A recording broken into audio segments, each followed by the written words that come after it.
Σας ευχαριστώ πάρα πολύ που είσαι μαζί μας. Ο κ. Ανδρέας Χρήστος, νομικός, εγώ βάζω κάθετος ακαδημαϊκός, γιατί διδάσκει ξέρω, στο Πανεπιστήμιο Λευκωσίας, θα μας τα πεις και όλα αυτά. Είπες κάτι σημαντικό, το να βάζω το πρόβλημα κάτω από το χαλάκι. Όταν βάζω ένα πρόβλημα κάτω από το χαλάκι, Θα ξαναεπανέλθει. εννοείται ότι θα επανέλθει. Και ίσως να επανέλθει και να είναι μοιραίο το πώς επανέρχεται. Μα θεωρώ ότι όταν κάποιο πρόσωπο είναι λαοφιλές και το πιστεύει η κοινωνία αυτό το πρόσωπο, όταν δει κάτι το οποίο είναι εις βάρος του, σίγουρα αντιδρά. Και σίγουρα, ναι, θεωρώ ότι ενδεχομένως να έχει στοιχήσει πόντους. Και κρίνα πολύ καλά πριν υποστηρίξω την υποψηφιότητα Χριστοδουλίδη.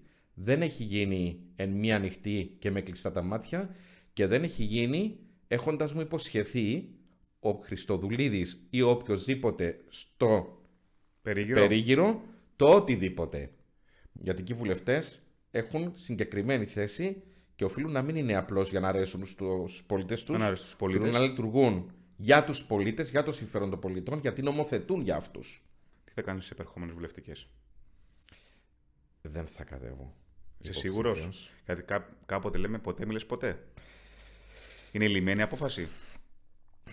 Είναι απόφαση η οποία με πονά, γιατί έχεις καταλήξει. Θα ήθελα να κατέβω.